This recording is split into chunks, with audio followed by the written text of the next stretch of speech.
Hello, today we're here with poet Cynthia Hogue, who's going to read and discuss her poem For Sign and Breath. Welcome, Cynthia. Thank you, Phil. I'm so pleased to be here. The Loire Valley, Solstice 2015. The uncoursed sun, a vulnerable evening's chords of fallow field. The mounded rows you think at first are graves, which we traverse to reach the 1,000-year-old fortified grange. Somehow it missed the war, though everything near the railroad's gone to bits. Nothing in this place to fix or modernize. No one to claim it. Someone's vision was to fill the vaulting barn once a year with music around now. Silence opens wooden gates made from the primeval forest cleared to farm. The pockmarked limestone walls enclose a cluttered courtyard in the middle of which humans mill, perusing CDs, having drinks among the cattle stalls. Inside is Bach, and tonight an owl whose contrapuntal hoots you hear before you see him land high in the rafters, just like your dream of flying. At midnight, sun dipped down at last. The full moon floodlights the watchtower. The gates closing, we're cast out to the carless field, nor other farmstead near to dim the sense of not belonging here. How beautiful. Thank you so much, Cynthia. Tell me a little bit why you chose this particular poem for Sign and Breath. Well, this poem is more lyrical than I often write. I'm working very, very actively with sound. And it's also one page, which I often spill over to 2 pages. But I think primarily this poem came to me as a vision. So it was a personal experience.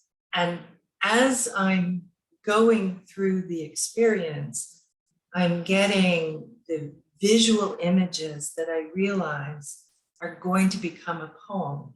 That doesn't always happen, but it happened with this poem particularly. And it's a poem that I embarked on. I had the image to start with, the rows of fallow fields that looked like graves, but I didn't know where it was going to go. And it goes to a place that surprised me, that was discovery. And I'm always excited about poems that discover something. We like to think that we always discover something when we write. But in truth, I don't always. Sometimes I just end the poem. But this poem went to a place that has stayed with me. And it ends with that vision of being post-human or beyond human. So it went from a space that was very aware of chronology and space to the awareness of humans as no longer belonging in that space. So I guess I wanted to talk to you about that poem, even though I was nervous about talking about it because I haven't taken the time to articulate what interested me about this poem. So this is the occasion. Well, I'm so glad that you talk about vision and this being a vision song. And in a sense, that's, has the element of that transcendent. We think something is a grave and it turns out to be something that is both goes deep into the past, a grange 1,000 years old, the passage graves, of that time, and then to a barn, and then to made music and then to natural music, and all of the things widening in spirals. So there's all these little vision surprises. And as you made the poem, I'm curious to, when you read it, I could feel maybe the recording of those visions again in your voice, registered in your voice. And when I look at the poem, because I was looking at it as you were reading, and I'm also noting the lines. And I'm just curious if you want to talk a little bit about making those lines. I know in our earlier talk, you mentioned that you had been working on that, and maybe talk a little bit about how this vision becomes, in a sense, a human construct composed of language and lines. The poem has an architecture that was also discovered as I wrote it. And often so to see the poem in front of you, what you see are 5 mirroring stanzas. And there are 2 couplets separated by a couplet in each of those stanzas, but the shorter couplets are often images, or sometimes they're rhythmical, they're isolated. On the line, they're indented. And that was a form, it's not a traditional form, obviously, but it was a form that I came upon as I wrote the poem, trying to tighten it, trying to intensify the effects. And they're certainly sonic effects. And also visual effects. So there's a kind of columnar element to the architecture of the poem. And of course, the poem is about, in some sense, it's about architecture that has survived 1,000 years. It's about the space enclosed by the constructed form. It's about traversing that space. So the poem isn't narrative per se. It's very visually and sonically driven. And yet the narrator is moving through the space into the vaulting barn to listen to a concert. So it's really about the confluence of human and human culture and nature, kind of symbolized by the owl that gets into the barn and adds its contrapuntal hoot to Bach. Yes, and to see also the way that the poem is both precarious and iconic. I mean, that it's precarious in the sense that the couplets that are truncated and begin in the middle make the poem feel like those first lines are going to almost fall off, the way a dolmen, looks both, it's 1,000 years old, and yet you think this is going to fall on my head right now. And each one of those little stanzas, each one of those little couplets includes something of the natural and something of the human. We get to the 1,000-year-old, and then fortified, and that word just like, okay, that's the people, that's what they did. And the railroad, it's gone to bits. Filling the vaulting barn. Someone's vision was to fill the vaulting barn. So I see that structurally, visually, and it's one of the pleasures of poetry that it offers completely different sensations and apprehensions depending on how you receive it.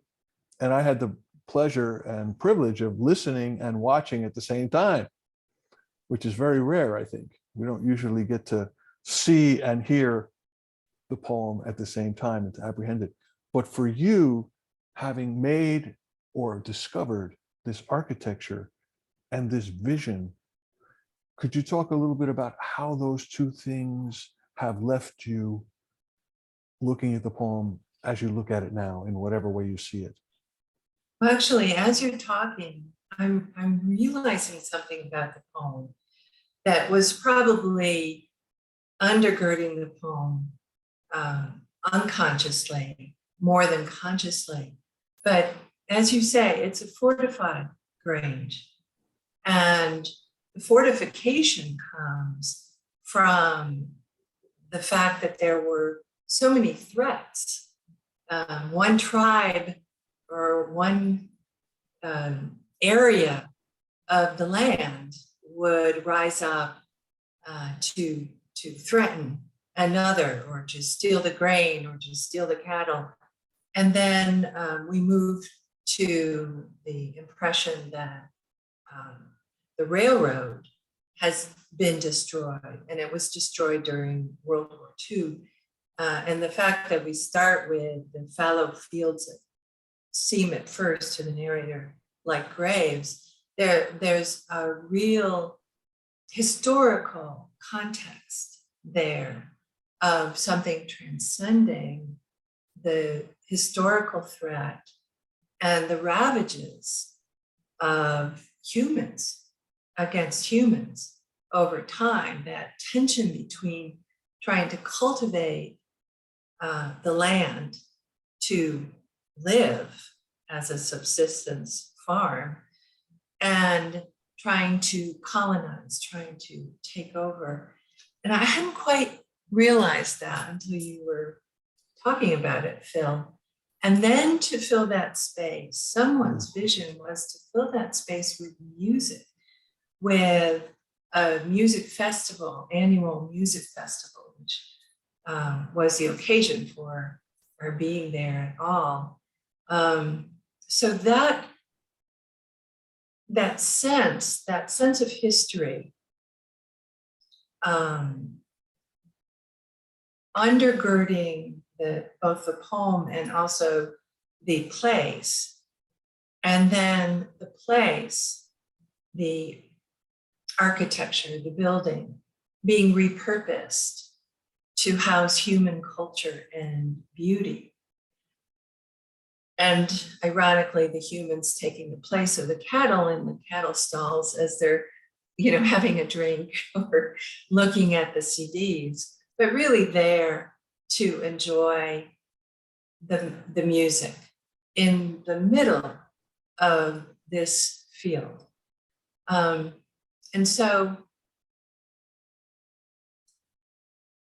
I think what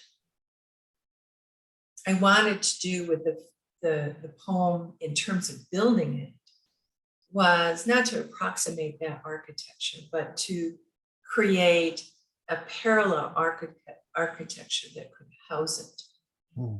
And one of the things that seems most evident to me as I read it is that internal music, that the sonic elements that are really driving the poem, and even determining some of the line breaks, so that to get the near rhyme of graves and grange, right, which might have been an internal and perhaps more subtle rhyme or near rhyme, but becomes highlighted because they are both end-stopped words, and unchorused and chords. I found that the inner ear was listening and discovering the sounds that really to determine the word choice. And of course, chords, you can say that that it's a chord, CHORD. So it's anticipating the music that the speaker is going to hear, but it also echoes chords, just the long striated chords of the fallow fields that the speaker has the impression are graves. So that happens throughout, the discovery of the sound first and then the meaning is something that really characterized the creative process of writing this poem.